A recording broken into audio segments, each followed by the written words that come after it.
நீங்கள் பார்த்துக் கொண்டிருப்பது உங்கள் விஜய்.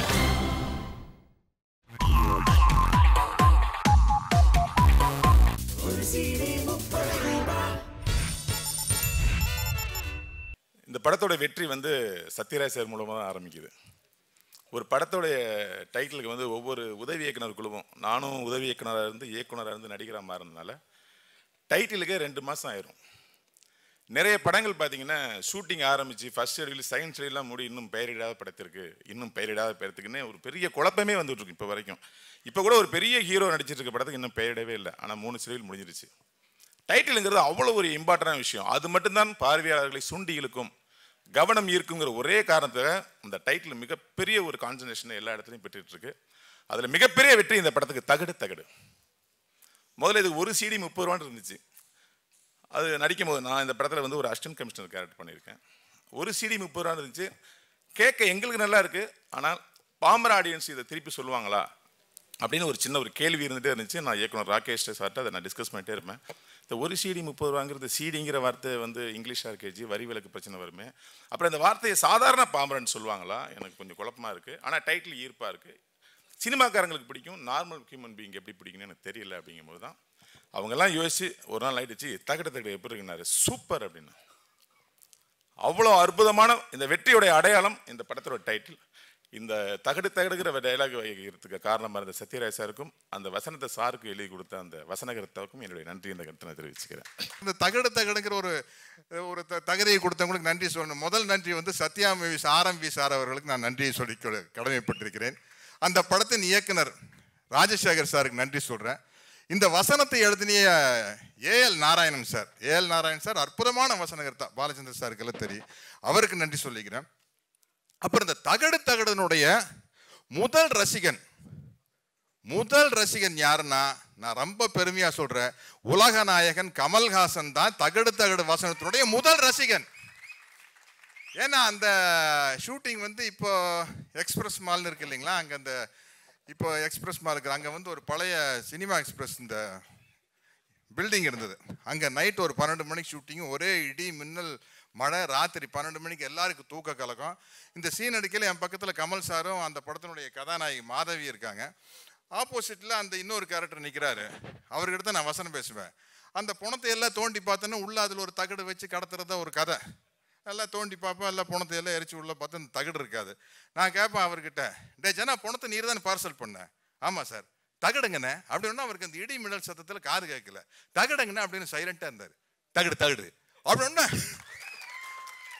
இதேதான், இதே கிளாப்ஸும் சிரிப்பும் ஃபர்ஸ்ட் வந்தது நம்ம உலகநாயகன் கமலஹாசன் கிட்ட இருந்தா.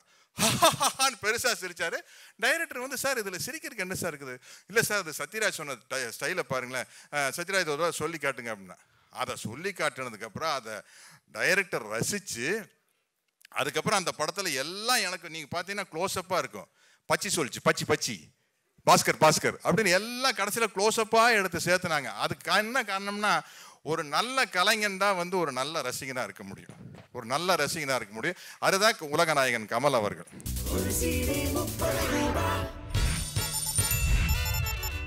ரொம்ப சந்தோஷமாக இருக்குது. இந்த படத்தினுடைய இயக்குனரும் நானும் ஒரே ஊருக்காரங்க. என்னுடைய நெருங்கிய நண்பர். அவருக்கு ஒன்று, சினிமாவை உண்மையாக நேசிப்பவர்களை சினிமா என்றும் ஒதுக்கி தள்ளியதில்லை. நீங்கள் உண்மையாக சினிமாவை நேசிப்பவர், இந்த தமிழ் சினிமா உங்களை ஆற தழுவி கொள்ளட்டும். நான் வந்து ஜில்லா படத்தில் மொட்டை அடிச்சிருந்தேன். அப்போ வந்து, சார் எனக்கு மொட்டை அடித்து 1 இன்ச்சு முடி வளர்ந்துருக்கணும் அப்படின்னாரு. சார் 1 இன்ச்சுங்கிறது 1 வாரம் வரைக்கும் தான் மெயினாக, அதுக்கப்புறம் 2 இன்ச் ஆயிருமே, என்ன செய்வீங்க கேட்டேன்.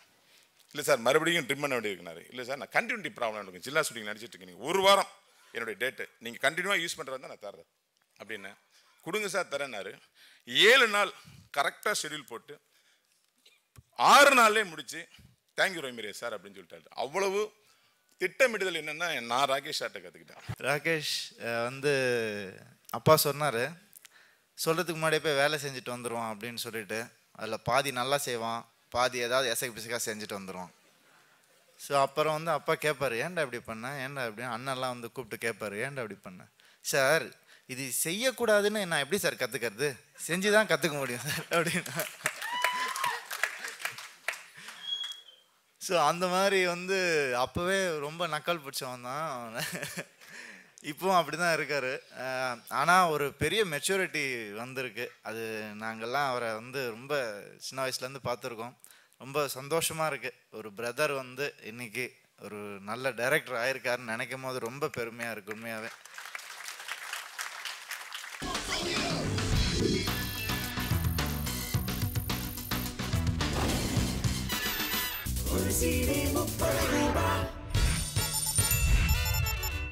ஈசிஆருக்கு போகும்போது ஆல்மோஸ்ட் மகாபலிபுரம் ரீச் பண்ணும்போது ரைட் ஹேண்ட் சைடில் வந்து ஒரு பெரிய மஹால் இருக்கு, டேக் மஹால் அப்படின்னு. நான் போகும்போதெல்லாம் பார்த்துட்டு இது ஒரு வேளை அந்த டேக்வேர் வாட்ச் கம்பெனியோட ஓனராக இருப்பாரோ அப்படின்னு கூட யோசித்தேன். சமீபத்தில் வந்து ஒரு சந்தர்ப்பம் கிடைச்சது, போய் உள்ள இந்த மாதிரி கோவிந்த் சார் தான் அந்த அந்த அந்த இடத்துக்கு ஓனர் அப்படின்னு சொல்லி எனக்கு ஒரு அழைப்பு கிடைச்சோன்னா நான் போய் சந்தித்தேன்.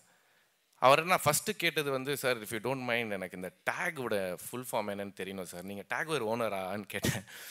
இல்லை இதோட ஃபுல் ஃபார்ம் வந்து திருப்பரூர் அக்கமால் கோவிந்தா. அது வந்து அவங்க அம்மா, அது வந்து அவங்க அம்மாவோட நேம் அப்படின்னு சொன்னாங்க. ஐ மீன் ஒரு மாதிரி என்ன சொல்கிறது, சிலுத்து போனுச்சு. ஐ மீன் டேக் அப்படின்னு நினச்சாலே நம்ம வந்து ஒரு இன்டர்நேஷ்னல் கம்பெனி நினைக்கிறோம். பட் இவ்வளோ அழகான ஒரு ஃபுல் ஃபார்ம் அதுக்கு அவங்க அம்மாவோட பேர் வச்சுருக்காரு. சினிமாவில் ஒருவரை நாம் சந்திக்கும் போது ஏதாவது நான் கற்றுக்கொள்ள முடியுமா என்று நான் பார்ப்பேன்.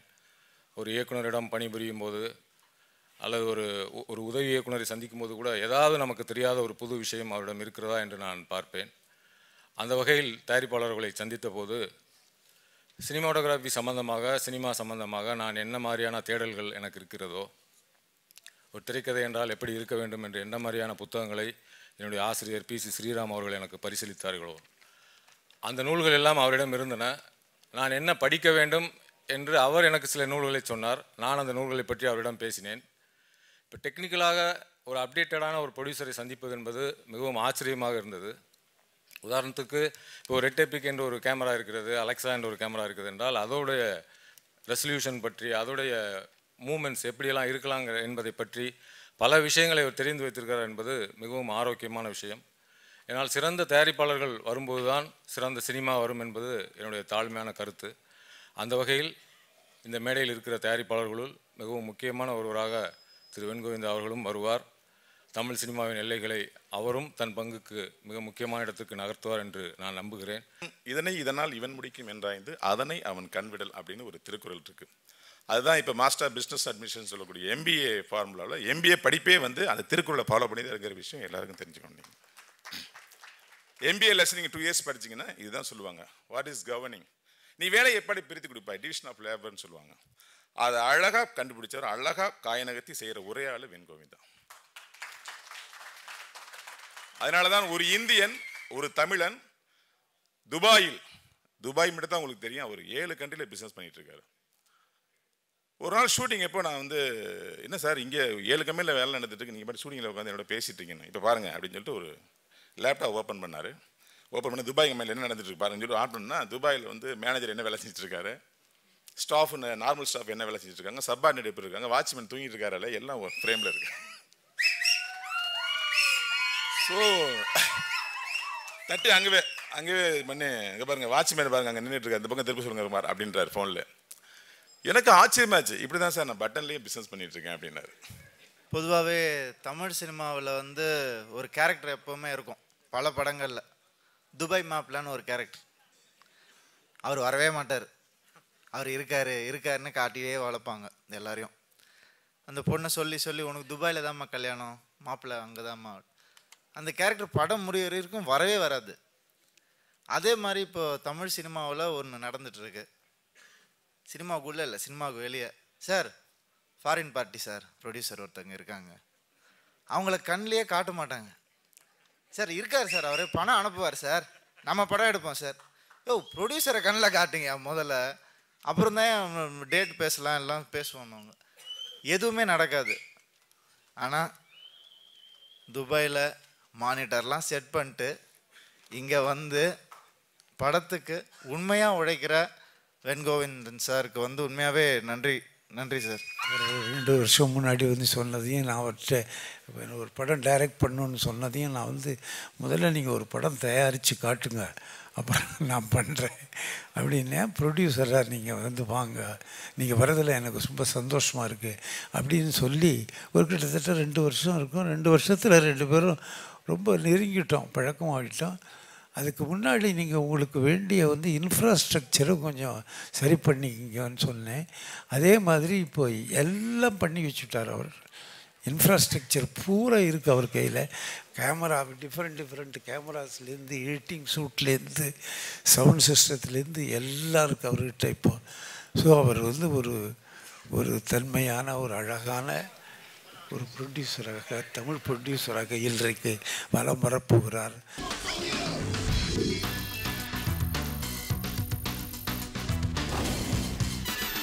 வந்தனாம் வந்தானாம் மக்களுக்கு வந்தானாம் குந்தனாம் குந்தானாம் பெடரல குந்தானாம் அரடிக்கட்ஸ் இல்லாம ஷோ சூப்பர்தாம் ஹவுஸ்ஃபுல் ஆகானாம் ஒரு சீடி 30 ரூபாய்.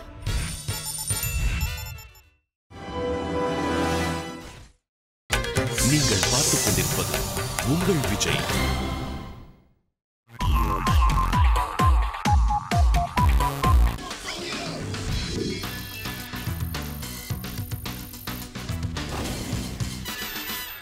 Pa Vijay and our director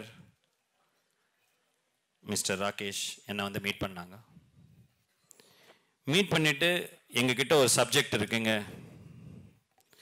ஒரு வித்தியாசமான சப்ஜெக்ட், திருட்டு விசிடி எப்படி ஒழிக்கணும் என்ற சப்ஜெக்ட். அப்போ நான் சொன்னேன், சார் நான் வந்து இன்னும் சினிமா உலகத்தில் இன்னும் வரல, இந்த சப்ஜெக்ட் வந்து வேற யாராவது எடுத்தால் நல்லா இருக்கும். இல்லை சார் நீங்கள் தான் இந்த படத்தை எடுக்கணும் சொல்லிட்டு என்னை ஃபோர்ஸ் பண்ணி அந்த ஸ்கிரிப்டை நான் கேட்டேங்க.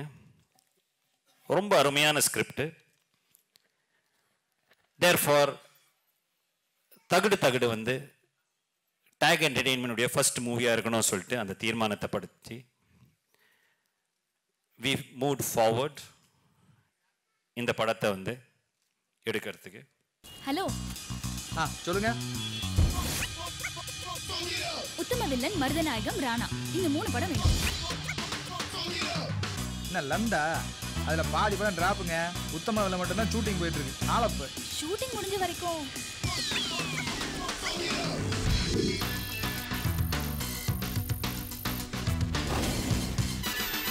மாஸ்டர் காப்பியை யார்கிட்ட கொடுத்துட்டீங்க பாய்? என்னப்பா இந்த படம் அவ்வளவு முக்கியமானது? பழைய பாலும் பழம் உண்டா? யார் ஆர்டிஸ்ட்? பிரிண்ட் நல்ல பிரிண்ட் தானே? 5.1 பிரிண்ட். படத்தோட டைட்டில் என்ன தெரியுமா?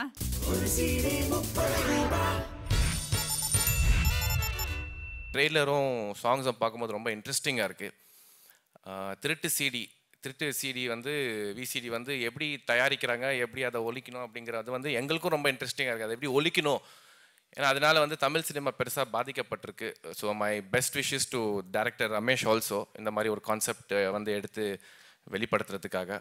ரொம்ப சந்தோஷமாக இருக்குது. ஒரு பிரதர் வந்து இன்னைக்கு ஒரு நல்ல டைரக்டர் ஆயிருக்காருன்னு நினைக்கும் போது ரொம்ப பெருமையாக இருக்குது உண்மையாகவே.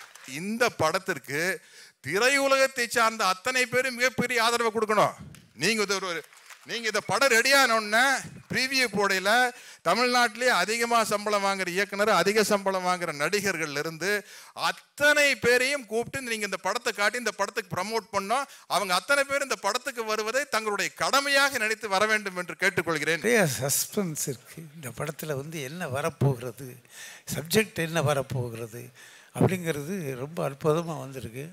நான் எதிர்பார்த்ததை விட மிக பிரமாதமாக இருக்கிறது என்பதை நம்ம கோவிந்தா அவர்களுக்கு நான் தெரிவித்துக் கொள்வதில் பெருமைப்படுகிறேன்.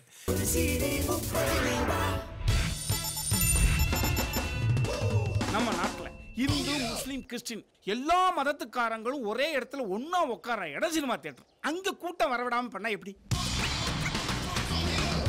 நாட்டு மேல அக்கறை இருக்க யாராலும் இதை தாங்க முடியாது.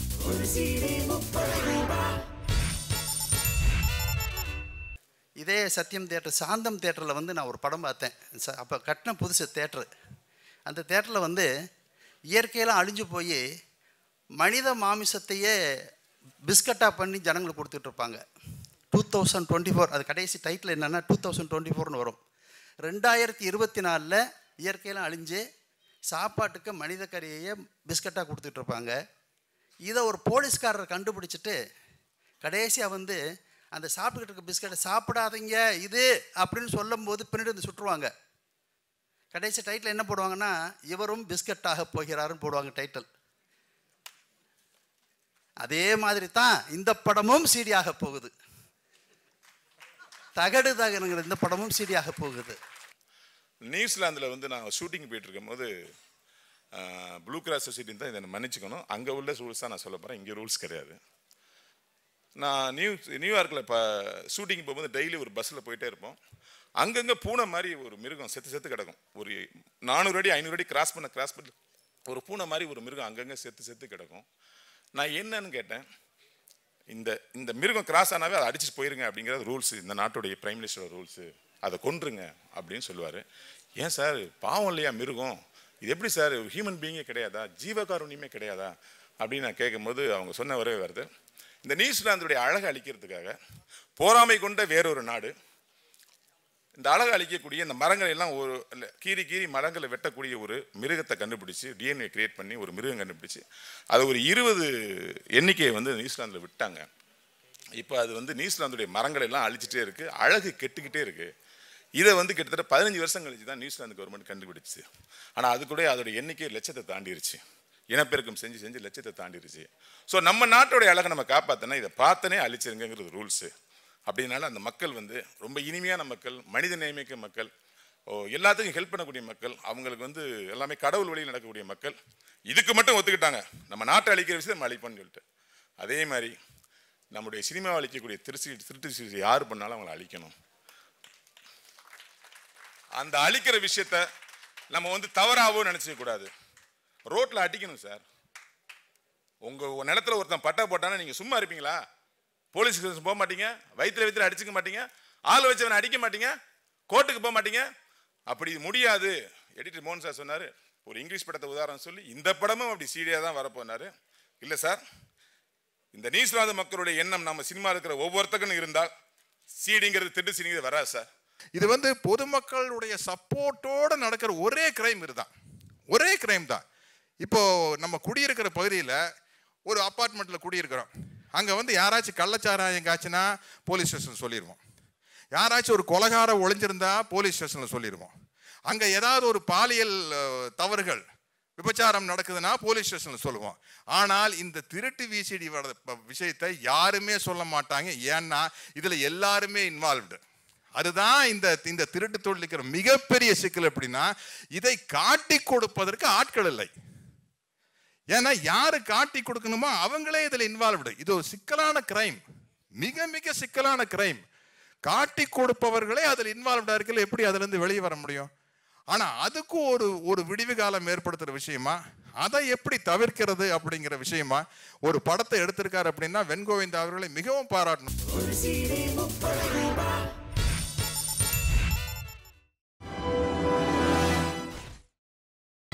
நீங்கள் பார்த்துக் கொண்டிருப்பது உங்கள் விஜய்.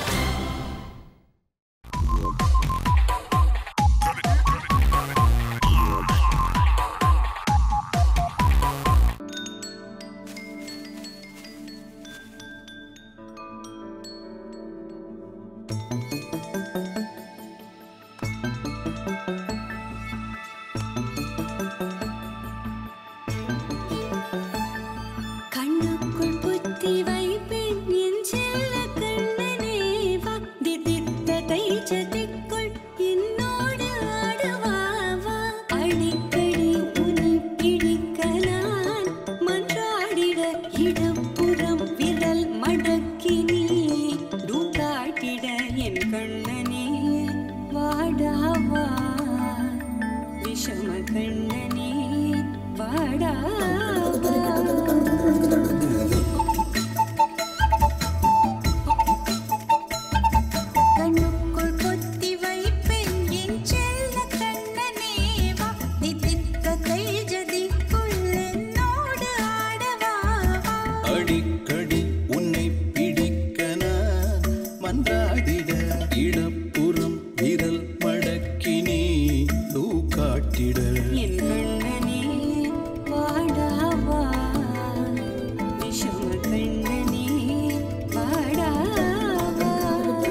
கண்ணுக்குள் பொத்தி வைப்பேன் என் செல்ல